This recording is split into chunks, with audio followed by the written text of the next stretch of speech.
نحمده ونصلي على رسوله الكريم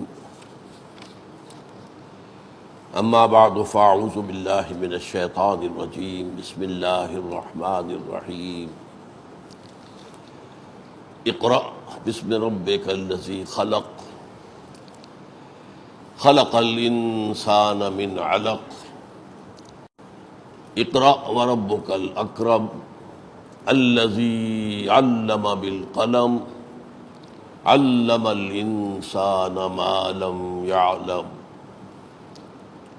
وقال تبارک وتعالى كما ورد في سورة الزمر قل هل يستوي الذين يعلمون والذين لا يعلمون انما يتذكر اولو الالباب صدق اللہ العظیم رب اشرح لي صدری ویسر لي امری واحلل عقدۃ من لسانی یفقهوا قولی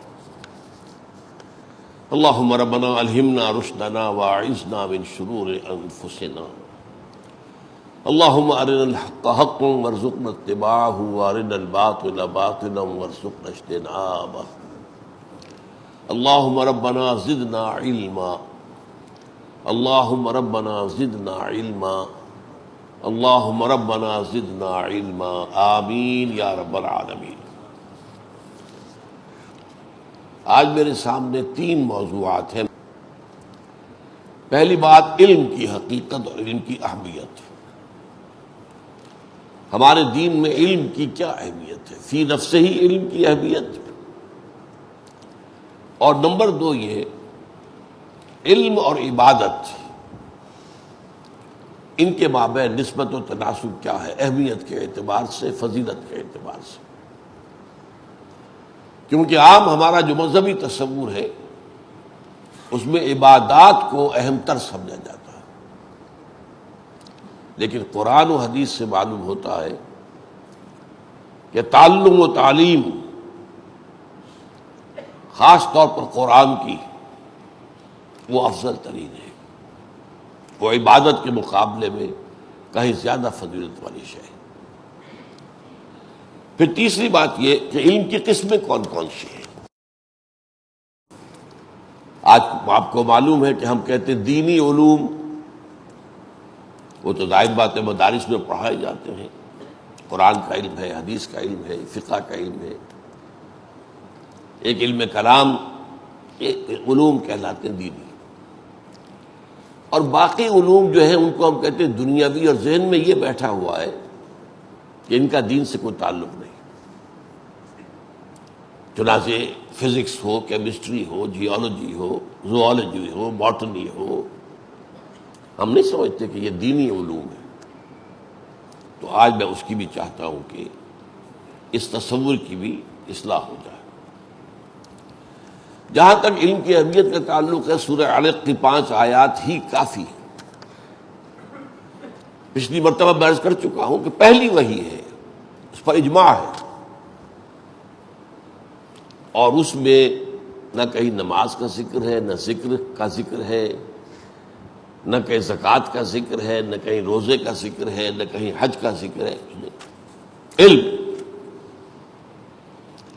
2 دفعہ صیغہ امر اقرا، پڑھو پڑھو، اقرا بسم ربک الذی خلق خلق الانسان من علق اقرا وربک الاکرم۔ پھر 2 مرتبہ علم آ رہا ہے، وربک الاکرم الذی علم بالقلم علم الانسان ما لم یعلم۔ اس سے اندازہ ہو جانا چاہیے کہ ہمارے دین میں علم کی کیا اہمیت ہے، کیا قدر و منزلت ہے، کیا اس کا رتبہ ہے، کیا اس کا مقام ہے۔ تو ایک آیت کا ایک چھوٹا سا ٹکڑا میں نے آپ کو سنایا ہے سورہ زمر سے، قل هل يستوي الذين يعلمون والذين لا يعلمون وانما يتذكر اولو الالباب۔ اے نبی ان سے کہیے، پوچھئے، کیا برابر ہے وہ جو علم رکھتے ہیں اور وہ جو علم نہیں رکھتے؟ یقیناً تذکر تو وہی حاصل کرتے ہیں یا کر سکتے ہیں جو اولو الالباب ہو، ہوش مند ہو، عقل مند ہو۔ تذکر یتذکر اولو الالباب۔ قرآن مجید میں کہیں آتا ہے الذین یعقلون، وہ لوگ جو عقل سے کام لیتے ہیں. وہ میں آیت بھی بعد میں آپ کو سناؤں گا، جس سے میں نے ایک نام دیا ہے آیت الآیات. بہرحال یہ بات تو جہاں تک علم کی اہمیت کا تعلق ہے، میں آپ کو 2 حدیثیں بھی سنانا چاہتا ہوں، بلکہ 2 تو چھوٹی چھوٹی جو عام طور پر بھی لوگوں کو یاد ہے. طلب العلم فریضۃ علی کل مسلم و مسلمۃ. یہ بعد میں ہم طے کریں گے اس سے مراد کون سا علم ہے، ابھی جبکہ اقسام کی بات ہوگی، لیکن مجرد علم آ رہا ہے یہاں پر. طلب العلم فریضۃ علی کل مسلم و مسلمۃ. اور ایک حدیث، یہ حدیث تو صحیح ہے، دوسری حدیث کی سند کے اوپر میں گفتگو نہیں کر سکتا. اطلب العلم ولو کان بالصین، علم حاصل کرو، طلب کرو، چاہے وہ چین میں ہو. اب چین میں تو ظاہر بات ہے کہ قرآن اور حدیث کا علم تو نہیں تھا. اگر یہ حدیث صحیح ہے، میں شرط کے ساتھ کہہ رہا ہوں، مجھے موقع نہیں ملا کہ میں اس کی تخریج کر سکتا کہ صحیح ہے یا نہیں ہے، مشہور تو ہے. لیکن اب 2 حدیثیں میں آپ کو سناتا ہوں. یہ حدیث امام احمد نے، امام ترمذی نے، امام ابو داؤد نے، امام ابن ماجہ نے، امام دارمی نے حضرت ابو الدرداء رضی اللہ تعالی عنہ سے روایت کی ہے. من سلک طریقا یطلب فیہ علما سلک اللہ بہ طریقا من طرق الجنہ.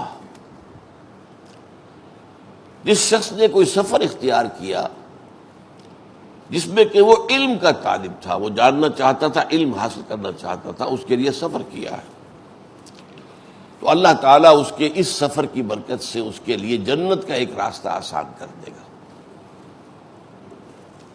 وَإِنَّ الْمَلَائِكَةَ تَضَعُ أَجْنِحَتَهَا رِضًا لِطَالِبِ الْعِلْمِ. اور فرشتے بھی اپنے پروں کو جھکا لیتے ہیں طالب علم اس کے لیے اپنی رضا اور اپنی خوشی کا اظہار کرنے کے لیے. وَإِنَّ الْعَالِمَ،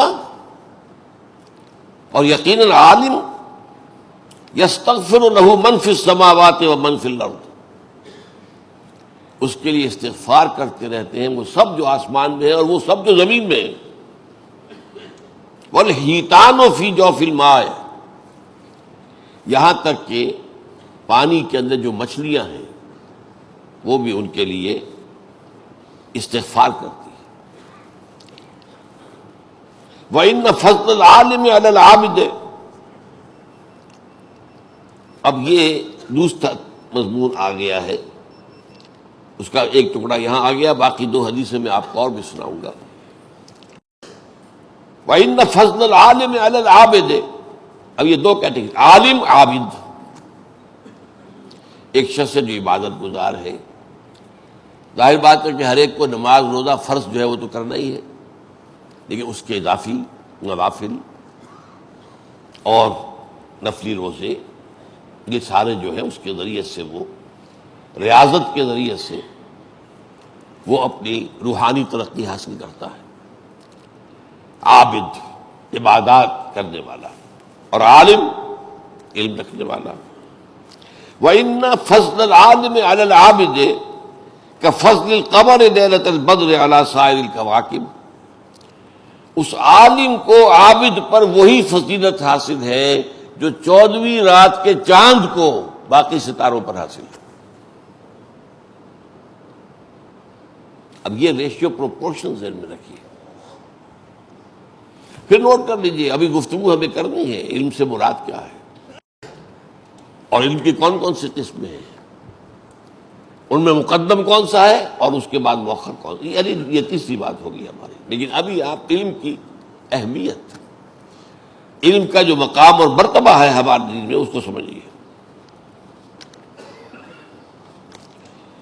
ایک اور حدیث سنیے. فضل العالم، یہ ترمذی کی روایت ہے حضرت ابی امامہ باہلی سے. فضل العالم علی العابد کفضلی علی ادناکم عالم کو عابد پر وہی فضیلت ہے جو مجھے حاصل ہے تم میں سے کسی ادنا انسان پر. اب اس سے معاملہ کہاں سے کہاں پہنچ گیا. ادنا انسان سے مراد عام انسان نہیں، ظاہر بات ہے صحابی ہوگا، اور صحابی کے لفظ کے ساتھ ادنا کا لفظ مجھے اچھا نہیں لگا بولنا، اس لیے میں نے انسان کا لفظ ڈال دیا ہوا. مراد کیا؟ صحابی. ادنا کم، تم میں سے، تم میں سے جو کمترین. اب وہ کمترین کس اعتبار سے ہوگا؟ علم میں ہو سکتا ہے، دین میں، عبادات میں، تفقہ میں، فہم میں، انہی میں ہو سکتا ہے. ہمارے ہاں جو کم ترین کا تصور پیسے سے تو نہیں ہے کہ پیسہ جس کے پاس ہے وہ اعلیٰ ہے اور پیسہ جس کے پاس نہیں ہے وہ کم ترین ہے، نہیں. بہرحال لیکن حضور کے الفاظ یہی ہیں، فضل العالم علی العابد کفضلی علی ادناکم وان اللہ وملائکتہ واہل السماوات والارض حتی النملۃ فی جحرہا وحتی الحوت لَيُصَلُّونَ عَلَى مُعَلِّمِ النَّاسِ الْخَيْرِ. اور یقیناً اللہ اور اس کے فرشتے اور تمام آسمانوں والے اور تمام زمین والے، یہاں تک کہ چیونٹیاں اپنے بلوں میں اور مچھلیاں پانی میں، معلم الناس الخیر، جو شخص لوگوں کو خیر کی تعلیم دے، ان پر رحمتیں نازل کرتے رہتے ہیں، صلاۃ درود. اب یہ ہے مقام ہمارے دین میں علم کا، اور عالم اور عابد کے درمیان یہ ہے ریشو پروپورشن. اب آئیے تیسری بات جو اہم ترین ہے، علم کی اقسام کون کون سی ہیں. دیکھیے علامہ ابن خلدون کا ایک قول بہت معروف اور مشہور ہے، العلم علمان، علم الادیان و علم الابدان. علم دو طرح کے ہیں، ایک دینوں کا علم، ادیان کا علم، دین کا علم، اور ایک ابدان، فزیکل جو چیزیں ہیں دنیا میں، مادی چیزیں، بدن، فزیکل اینٹیٹیز، ان کا علم. ایک ہے کائنات کا علم، ایک ہے علم ہدایت. یہ دو علم. اب اس کو میں ذرا آپ کے لیے عام فہم بنانے کے لیے، ایک علم ہے جو انسان حاصل کرتا ہے خود قدم بقدم چل کر. یہ جو اس کائنات کا علم ہے یہ بہت ہی تدریج سے انسان نے حاصل کیا، تھوڑا تھوڑا تھوڑا تھوڑا تھوڑا تھوڑا، قدم قدم چل کر. اور اس کا ذریعہ کیا ہے؟ آنکھوں سے دیکھو، کان سے سنو، دماغ سے اس کو اینالائز کرو، تجزیہ کرو، نتیجہ نکالو، اور اس سے اپنے ذہن میں محفوظ کر لو. پھر اور دیکھو، اور سنو، اور معلومات حاصل کرو، اس سے نتیجہ نکالو، پچھلے نتیجے سے اس کو ٹیلی کرو. کوئی نئی چیز علم میں آئی ہے اسے بھی اپنی میموری کے اندر رکھ لو، درجہ بدرجہ، درجہ بدرجہ، درجہ بدرجہ، درجہ بدرجہ. یہ علم پڑھا ہے کائنات کا. سادہ سی مثال دیتا ہوں. آدمی کو آغاز میں سورسز آف انرجی کا کوئی علم نہیں تھا. انرجی کہاں سے آتی ہے؟ ابھی آگ سے بھی واقف نہیں تھا. وہ تو کسی نے دیکھا کہ پہاڑ کی کوئی چٹان گری نیچے اور نیچے بھی پتھر تھا تو شعلہ نکلا. یہ کیا ہے؟ پھر اس نے دو پتھروں کو لے کر ٹکرایا، اس سے نکل آیا، آگ ایجاد ہو گئی. کچھ عرصے بعد اب اس نے آگ سے پہلے وہ کچا گوشت کھاتا تھا یا کچے پھل یا درختوں کی جڑیں. یہ جو مولی ہے یہ بھی جڑ ہے، ایک گاجر بھی جڑ ہے، اور بھی جڑیں ہوتی ہیں، نرم ہوتی ہیں. لیکن اب کھانا پکا کر اس نے گوشت پکا کر کھانا شروع کیا. اس کے بعد کبھی دیکھا کہ ایک ہنڈیا ہم نے رکھی تھی چولہے پر، آگ چل رہی تھی، اس میں پانی تھا، اس پر ڈھکن ہلنے لگا، کہ یہ کس نے ہلایا اس کو؟ تو ہلانے والا تو نظر نہیں آیا، معلوم ہوا اسٹیم، یہ جو بھاپ ہے اس میں طاقت ہے۔ اب بھاپ کے انجن بن گئے، اسٹیم انجنز چل رہے ہیں، کتنی بڑی بڑی ٹرینز کو لے کر دوڑتے ہوئے جا رہے ہیں، دندناتے ہوئے، خیبر میل جا رہا ہے۔ یہ ایجاد کیا تھی؟ Steam engine. اس سے پہلے آدمی سمندر میں سفر بھی کرتا تھا تو بادبانی کشتیاں ہوتی تھیں، وہ ہوا کے رحم و کرم پر ہے، ہوا ٹھیک چل رہی ہے تو ٹھیک ہے، ورنہ تو غلط، آپ کے بس میں تو کچھ بھی نہیں۔ اب اس کے بعد دخانی کشتیاں، دخانی جہاز ایجاد میں آ گئے۔ اب آپ اپنے اس اسٹیم انجن کے ذریعے سے خود جدھر چاہتے جا رہے ہیں۔ اس کے بہت عرصے بعد بجلی ایجاد ہو گئی،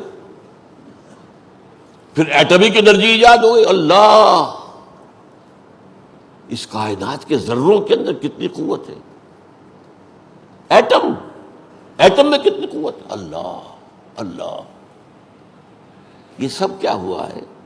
پہلے دن سے تو ایٹمک انرجی معلوم نہیں تھی، حضور کے زمانے سے بھی معلوم نہیں تھی، یہ تو بہت بات کی بات ہے نا۔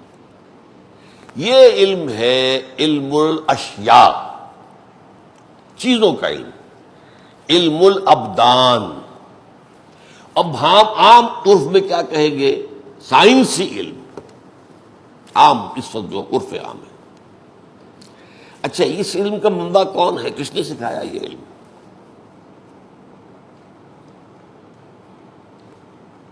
یہ علم جو ہے اللہ نے سکھایا ہے، علم کا منبع سچما ذات باری تعالیٰ ہے، لیکن سکھایا کس طور سے؟ اصل میں سورہ بقرہ کا 4واں رکوع اس اعتبار سے علم کی 2 قسموں کے اعتبار سے بہت اہم ہے۔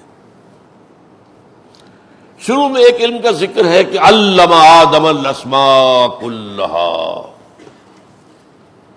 اللہ نے آدم کو سارے نام سکھا دیے۔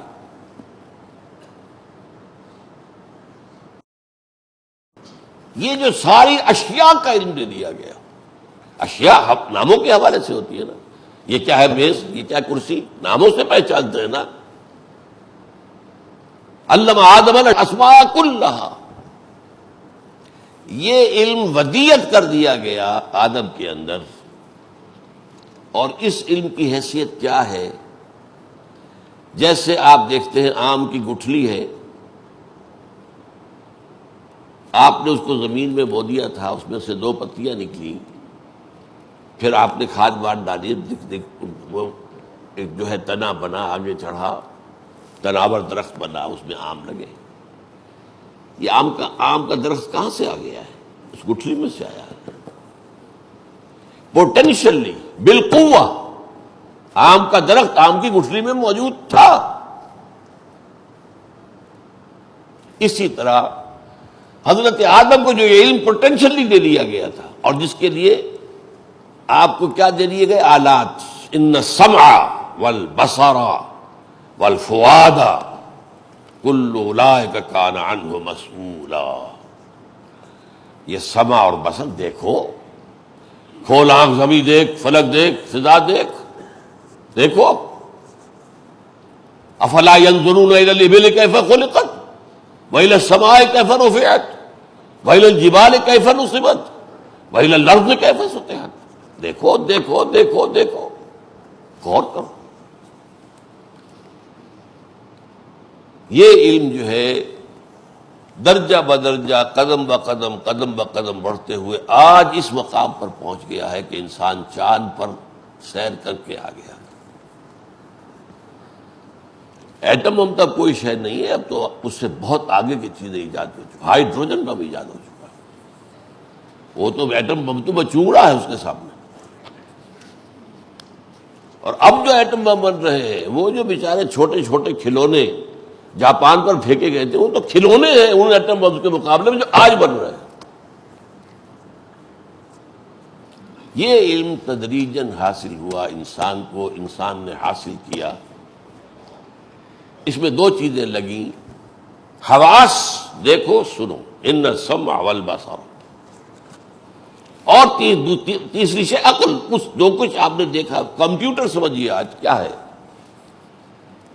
کمپیوٹر میں آپ ڈیٹا فیڈ کرتے ہیں تو پھر وہ آپ کو کوئی پروسیس کر کے جواب دیتا ہے. آج خود تو نہیں اس کے اندر کچھ ہے. ڈیٹا فیڈ کر دیجئے, اس کو پروسیس کر کے جواب دے دے گا. بس ڈیٹا آ رہا ہے آنکھ سے, کان سے, چکھنے سے, سونگھنے سے, چھونے سے. یہ حواس خمسہ کہلاتے ہیں. 5 ذرائع علم, معلومات کے 5 ذرائع اللہ نے ہمارے اندر رکھ دیے, اور دماغ میں کمپیوٹر رکھ دیا.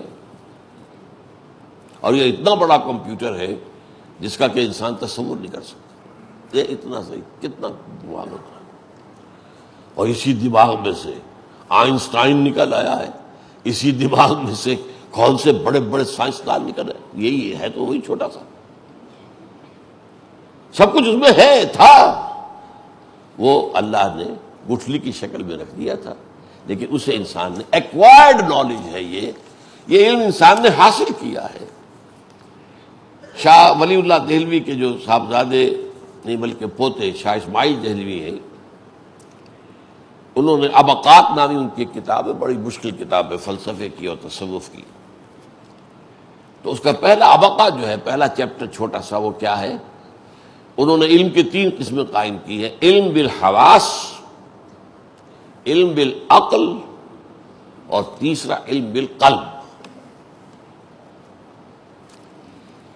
میں نے 2 کو جمع کر دیا ہے. حواس اور عقل یہ مل کر نتیجہ نکالتے ہیں. یہ علم بالحواس, علم بالعقل, یہ دونوں مل گئے. اس سے ایکوائرڈ نالج, سائنٹیفک نالج, یہ بڑھتا جا رہا ہے. دوسرا ہے علم بالقلب. قلب میں کیا شے ہے, یہ ہم پڑھ چکے, کتنی مرتبہ بحث آ چکے. روح. علم بالقلب کہہ لیں, علم بالروح کہہ لیں, علم وحی کہہ لیں, علم نبوت کہہ لیں. نبی سائنس پڑھانے نہیں آئے تھے, ورنہ تو ہم شکوہ کرتے کہ حضور نے ہمیں ایٹم بم کیوں نہیں سکھا دیا. نبی سائنس کے لیے نہیں آتے. اگرچہ قرآن مجید میں سائنٹیفک فینومینا کے حوالے ہیں, اور انہیں آیات کہا گیا ہے. اب آپ دیکھیں, لیکن وہی لفظ جو قرآن کے الفاظ کے لیے آ رہا ہے, آیات. ان فی خلق السماوات والارض واختلاف اللیل والنہار والفلک التی تجری فی البحر بما ينفع الناس وما انزل اللہ من السماء من ماء فاحیا به الارض بعد موتها وبث فیہا من کل دابۃ وتصریف الریاح والسحاب المسخر لآیات لقوم یعقلون. یہ آیات ہے. ایک آیات مشہود ہے, دیکھو غور کرو, یہ ہماری نشانیاں ہیں. ایک آیات مطلوع ہیں جن کی تلاوت کرتے ہیں ہم, جو ہم پر نازل کی گئی نبی کے ذریعے سے. یہ بالکل دوسرا علم ہے, جداگانہ علم ہے. اور یہ وہ علم ہے جس کی طرف اشارہ ہے سورہ بقرہ کے اس 4 رکوع کے آخر میں. فَإِمَّا يَأْتِيَنَّكُم مِّنِّي هُدًى فَمَن تَبِعَ هُدَايَ فَلَا خَوْفٌ عَلَيْهِمْ وَلَا هُمْ يَحْزَنُونَ وَالَّذِينَ كَفَرُوا وَكَذَّبُوا بِآيَاتِنَا أُولَٰئِكَ أَصْحَابُ النَّارِ هُمْ فِيهَا خَالِدُونَ. جب کبھی بھی تمہارے پاس آئے کوئی ہدایت میری جانب سے,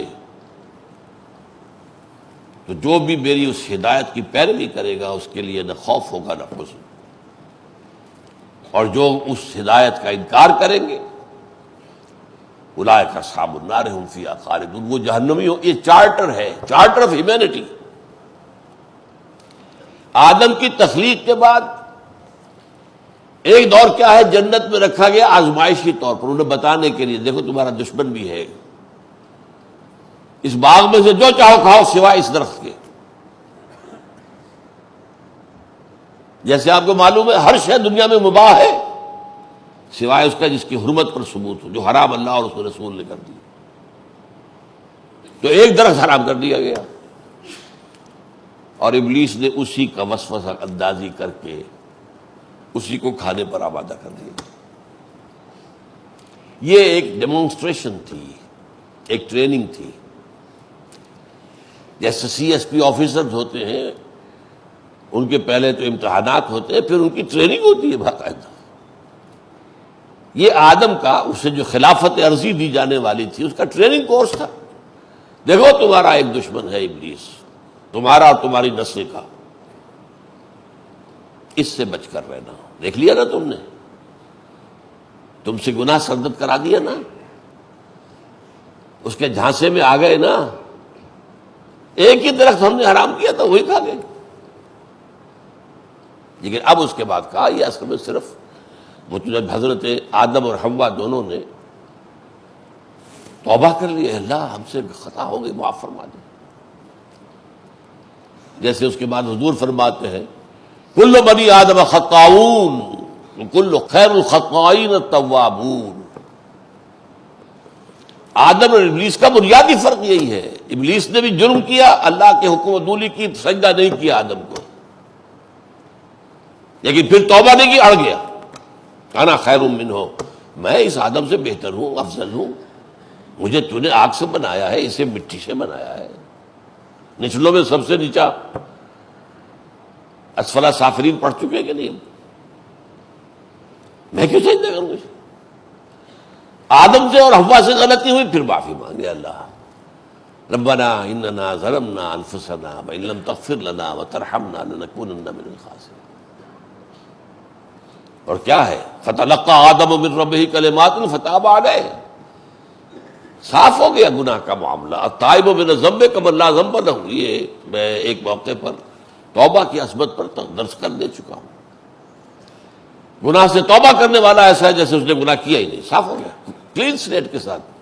اب یہ عیسائیوں والی بات نہیں ہے کہ وہ گناہ کا بوجھ لے کر، انسانوں کا ہر بچہ جو پیدا ہو رہا ہے پیدائشی طور پر گناہ گار ہے، اس لیے کہ آدم اور حوا کی نسل سے ہے، اور وہ گٹھڑی لے کر آیا گناہ کی۔ لا حول ولا قوت الا باللہ۔ قرآن نے کلین سلیٹ کہی ہے، وہ تو صاف ہو گیا تھا، معافی مانگ لی، استغفار کیا، معاف کر دیا۔ فتلقى آدم من ربه کلمات فتاب علیہ انہ هو التواب الرحیم۔ اب اس کے بعد کا اصل میں اب اترو، اس پر یہ پھر کبھی گفتگو ہوگی، اترو سے مراد کیا ہے۔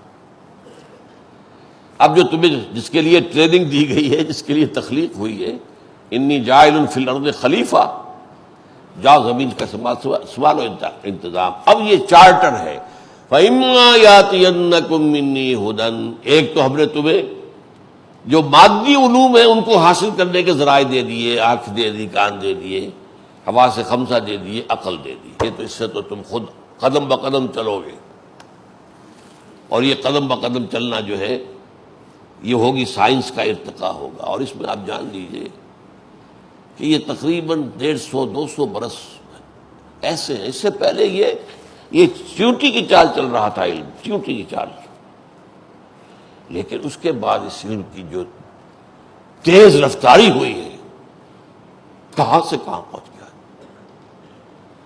کل 150-200 برس کی بات ہے نا۔ کون جانتا تھا بجلی کس بلا کا نام ہے؟ کون جانتا تھا اسٹیم سے بھی انجن چلتے ہیں، یہ بھاری بھاری، اور جہاز چلتے ہیں اتنے بڑے بڑے۔ یہ سارا جو ہے کہاں سے کہاں انسان نے سفر طے کیا ہے ان دور۔ اب یہ انسان دوڑ رہا ہے، لیکن دوسرا وہ علم آتا ہے، حاصل نہیں کرتا ہے، زبردستی آپ کے اختیار میں نہیں ہے کہ آپ حاصل کر سکیں۔ اٹ از گیون، یہ ریویلڈ نالج ہے۔ انگریزی میں ایک دوسرے کے مقابلے میں لائیے ایکوائرڈ نالج، جو ہم ایکوائر کرتے ہیں اپنی آنکھوں سے، کانوں سے، عقل سے، ایکوائرڈ نالج ہے۔ اسے سائنس کا علم کہہ لیں، اسے مادی علوم کہہ لیں، اسے علم الابدان کہہ لیں، یہ نام مختلف ہوں گے، لیکن یہ آدمی حاصل کرتا ہے۔ ایک ہے ریویلڈ نالج، وہ ریویل کیا جاتا ہے، اوپر سے اتارا جاتا ہے۔ یہ نیچے سے قدم بقدم آدمی حاصل کرتا ہے۔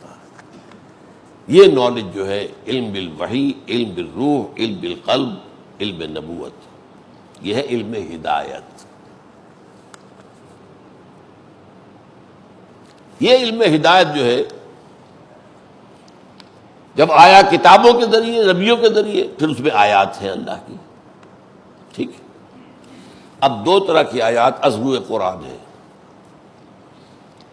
ایک آیات مشہود جن کا مشاہدہ ہوتا ہے، آسمان زمین، میں نے جو ابھی لمبی آیت سنائی تھی آپ کو، 10 نشانیاں اللہ کی ایک آیت میں جمع کی گئی ہیں۔ یہ طویل ترین آیت ہے اس اعتبار سے قرآن کی، ورنہ یہ آیتیں، یہ نشانیاں علیحدہ علیحدہ بیان ہوتی ہیں۔ خلق السماوات والارض بہت دفعہ آیا ہے، اختلاف اللیل والنہار بہت دفعہ آیا ہے، کشتیوں کا چلنا بہت دفعہ آیا ہے وغیرہ، ہواؤں کا چلنا، لیکن یہ جو جمع کی گئی آیت ان فی خلق السماوات والارض واختلاف اللیل والنہار والفلک التی تجری فی البحر بما ینفع الناس وما انزل اللہ من السماء من ماء فاحیا به الارض بعد موتها وبث فیہا من کل دابۃ وتصریف الریاح والسحاب المسخر بین السماء والارض۔ یہ آسمان اور زمین کی تخلیق میں، رات اور دن کے الٹ پھیر میں، اور یہ جو کشتی چلتی ہے تمہارا سامان لے کر پانی کے اندر، سمندر کے اندر، اور یہ جو اللہ نے آسمان اس نے پانی اتارا ہے، اور جو اس کے ذریعے سے رویدگی پیدا کی ہے زمین کے اندر، اور پھر اس زمین کے اندر ہر طرح کے جاندار پھیلا دیے ہیں، اور یہ جو ہوائیں چلتی ہیں، اور یہ تمہارے جو بادل ہیں آسمان اور زمین کے درمیان معلق، یہ سب لآیات، یہ سب نشانیاں ہیں، لیکن کس کے لیے؟ لقوم یعقلون، جو عقل سے کام لیتے ہیں۔ تو یہ سمع بصر عقل، اس کے ذریعے سے علم حاصل ہوا، یہ ایکوائرڈ نالج ہے، وہ ریویل نالج ہے۔ اچھا، البتہ اس میں ذرا جلدی سے چند باتیں سمجھ لیجیے۔ یہ ریویل نالج دو طرح کا ہے، ایک تو ہے جو انبیاء پر آیا ہے، اور اس میں بھی ایک وحی خفی ہے، ایک وحی جلی ہے، لیکن نبوت کوئی شخص خود حاصل نہیں کر سکتا تھا، یہ بالاجماع ہے۔ نبوت اکتسابی شے نہیں ہے، یہ وہبی شے، اللہ دیتا ہے جس کو چاہتا ہے، یا آپ ریاضتیں کر کر کے، کچھ اور کر کر کے، کچھ علم بڑھا کر، کچھ اور تپسیا کر کے، اور یہ سب کچھ کر کے آپ نبوت حاصل نہیں کر سکتے، وہ تو وہبی شے ہے، اللہ دے گا تو دے گا، وہ گیون، میں کہہ رہا ہوں، revealed, given, it's not acquired. مادی علوم ایکوائرڈ ہے، وہ ریویلڈ ہے۔ اس میں وحی جلی، وحی خفی۔ وحی جلی وہ ہے کہ جس کو وحی مطلوب کہتے ہیں، تلاوت کی جاتی ہے، قرآن آیات، اور وحی خفی وہ ہوتی ہے جو رسول کے دل میں کوئی بات ڈال دی گئی، لفظاً وحی نہیں آئی ہے، پھر رسول اس کو اپنی زبان سے ادا کرتا ہے، اسے ہم حدیث کہتے ہیں، وہ بھی وحی ہے، لیکن اس کی تلاوت کا لفظ استعمال نہیں کرتے۔ اور دوسری بات کیا ہے؟ وحی جلی محفوظ ہوتی ہے، کوئی شیطان اس میں در اندازی نہیں کر سکتا، نہیں نبی کا اپنا کوئی نفس اس کے اندر کوئی دخل دے سکتا ہے، نہ نبی کا اپنا کوئی تخیل اس میں دخل دے سکتا ہے، بالکل محفوظ۔ لیکن وحی خفی محفوظ نہیں ہوتی، البتہ نبی کی وحی خفی محفوظ ہوتی ہے، لیکن یہ وحی خفی عام انسانوں کو بھی آتی ہے، جسے ہم کہتے ہیں سچے خواب۔ ایک شے دیکھی ہے خواب میں، 2 دن 3 دن کے بعد یا اگلی صبح کو وہ واقعہ ضرور پذیر ہو گیا۔ How did you come to know? یہ تمہارا ایکوائرڈ نالج تو نہیں تھا، ایکوائرڈ بھی تو نکل گیا۔ اس کو کہا ہے حدیث کے اندر کہ یہ نبوت کا 46واں یا 60واں جز ہے، سچا خواب۔ وہ میں نے آپ کو بتایا حضرت عائشہ کی روایت کیا تھی رضی اللہ تعالی عنہ، کہ اول ما بدأ به النبی صلی اللہ علیہ وسلم الرؤیا الصادقہ، حضور پر وحی کا جب سلسلہ شروع ہوا تو پہلی قدم کیا تھا؟ سچے خواب۔ جو آپ خواب میں دیکھتے تھے کفالق صبح جس طرح طلوع ہوتی ہے ایسی وہ واقعہ ضرور پذیر ہو جاتا تھا۔ تو وحی خفی عام انسان کو بھی ہوتی ہے، غیر نبی کو بھی ہوتی ہے. یہاں تک کہ حضور قرآن میں آتا ہے شہد کی مکھی کو ہم نے وحی کی. حیوان ہے. غیر نبی حضرت موسیٰ کی والدہ کو وحی کی کہ وہ ڈال دو اپنے بچے کو، پرواہ نہ کرو، ایک صندوق سے میں ڈالو اور سمندر میں ڈال دو. آخر کتنا یقین ہوگا انہیں اس بات پر، تبھی تو اس بچے کو ڈال دیا پانی میں. یہ کوئی ان کی سوچی ہوئی اسکیم تو نہیں تھی نا. تو وہی یہ خفی عام انسانوں کو بھی ہوتی ہے. آج کل اس کا نام دیا جا رہا ہے، آج سے کچھ عرصے پہلے سائنس اس کی نفی کرتی تھی بالکل. نالج وہی ہے صرف جو میٹیریل نالج ہے، جو مادی علم ہے، جو ویریفائبل ہے، جس کو ناپا جا سکتا ہے، تولا جا سکتا ہے، دیکھا جا سکتا ہے، سنا جا سکتا ہے. اور کوئی نالج ماننے کو تیار نہیں تھے. آج نہیں بات وہ. آج تو آپ کہتے ہیں انٹیوشن، وجدانی طور پر ایک بات مجھے آئی ہے میرے ذہن میں. بھئی کہاں سے آئی ہے؟ میں نے سوچ کر صغرا کبرا جوڑ کر نتیجہ نہیں نکالا. وجدان، انٹیوشن کیا ہے؟ اور ایک بات اس سے بھی آگے، ایکسٹرا سینسری پرسپشن، بغیر ان حواس کے علم حاصل ہو جانا آج مانا جا رہا ہے. لیکن یہ کہ بدبختی یہ ہے کہ اس کو وہی آسمان کی، اللہ کی، اس کی طرح منسوب نہیں کر رہے. آنکھوں پر پردے پڑے. جتنی نشانیاں یہ سائنسدان دیکھتے ہیں اللہ کی، ہم کہاں دیکھ سکتے؟ جو مائکروسکوپ کے اندر بڑا سائنسدان بیٹھا ہوا کسی بہت سپر مائکروسکوپ میں دیکھ رہا ہے، وہ میں اور آپ تو نہیں دیکھ سکتے. جو ٹیلیسکوپ کے اندر دیکھ رہا ہے کوئی سائنسدان، وہ ہم تو نہیں دیکھ سکتے. لیکن ان بدبختوں پر سب کچھ دیکھ کر، ساری نشانیاں دیکھ کر، اللہ کا علم حاصل نہیں ہوا. کائنات کا علم ہے، حاصل ہو گیا. علم مادی علم ہے، حاصل ہو گیا ہے. بہت ہو گیا ہے، بہت ہو گیا. وہ آج تصور نہیں کر سکتے. عام آدمی کیا کرے گا؟ بڑے بڑے سائنسدان تصور نہیں کر سکتے کہ علم کی کیا حد، اس لیے کہ علم کی شاخیں اتنی ہو گئی ہیں. پی ایچ ڈی فزکس میں کر رکھا ہے، کیمسٹری کی شاید بنیادی باتیں بھی معلوم نہ ہو.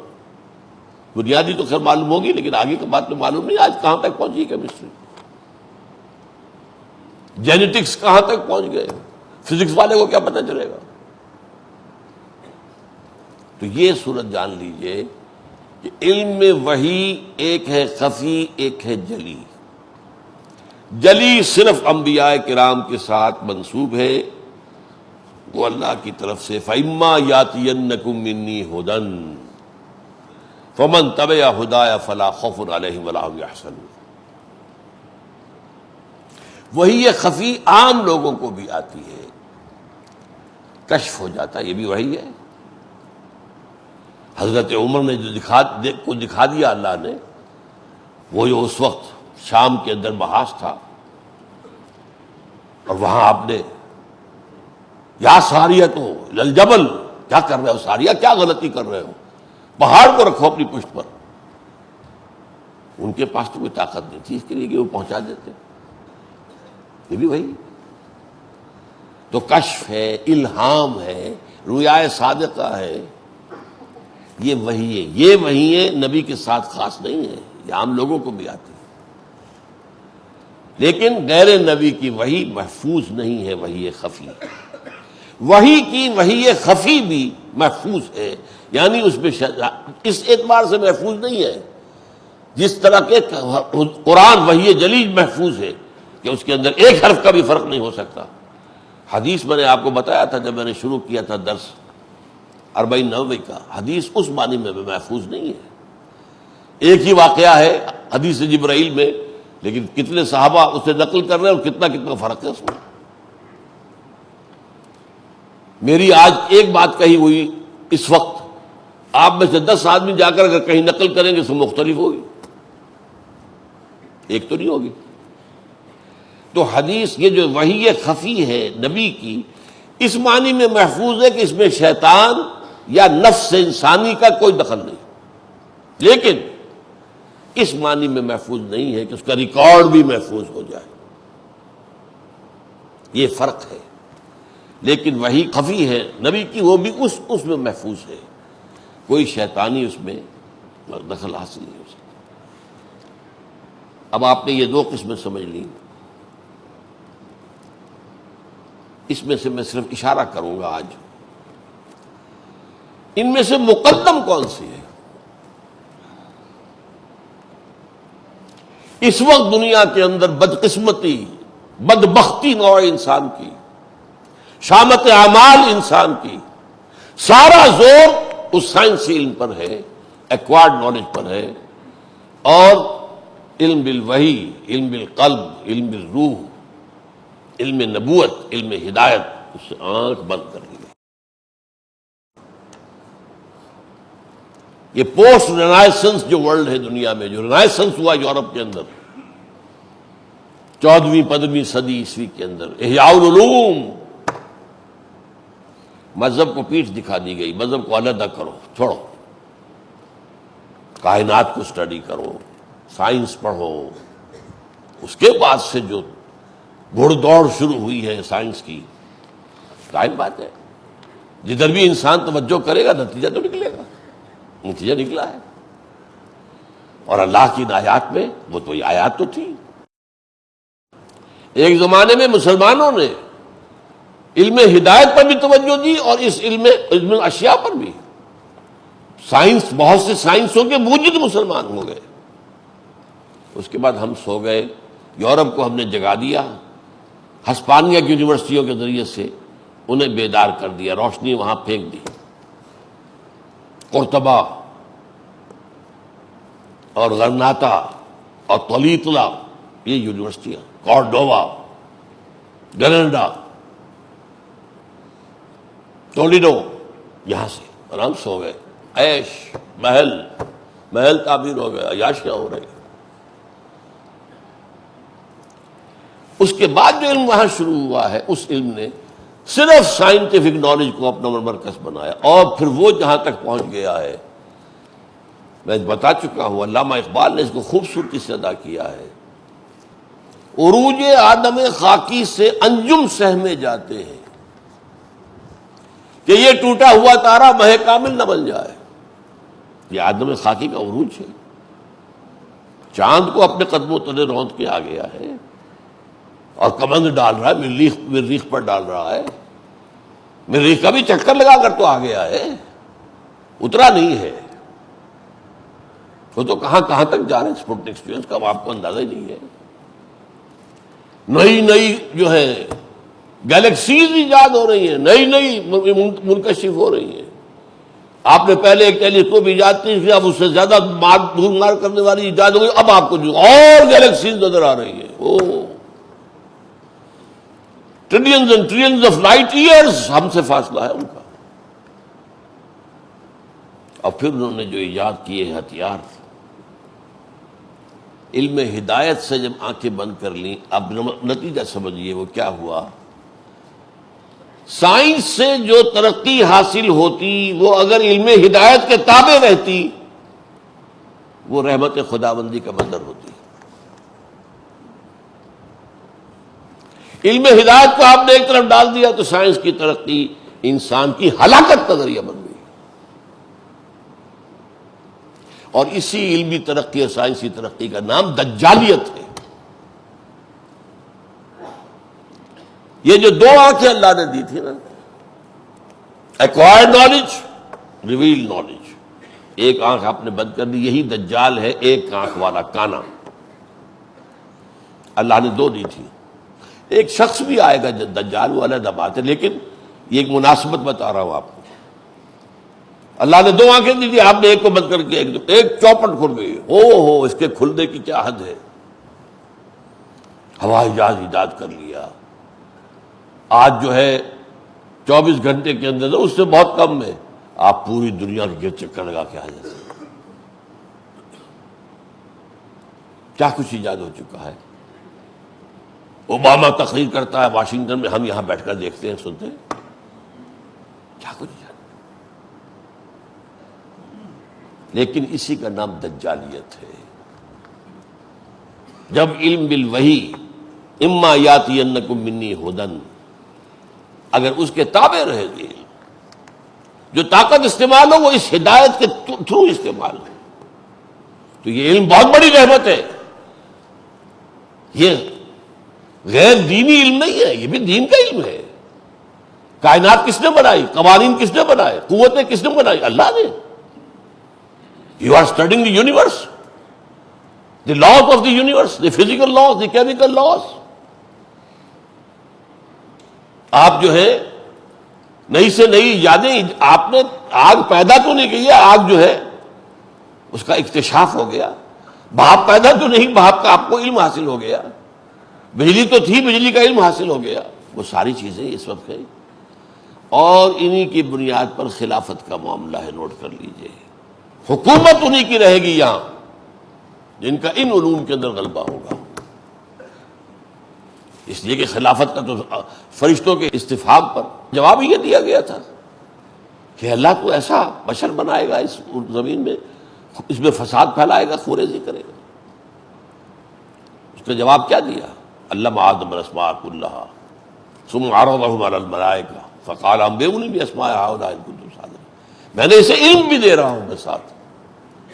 یہاں اگر ہٹلر پیدا ہوں گے، چنگیز پیدا ہوں گے، تو عیسیٰ اور موسیٰ اور محمد بھی پیدا ہوں گے صلی اللہ علیہ وسلم. تو وہ تین کی بات جو میں نے آپ کو بتائی، قسمیں کیوں کھائی ہیں؟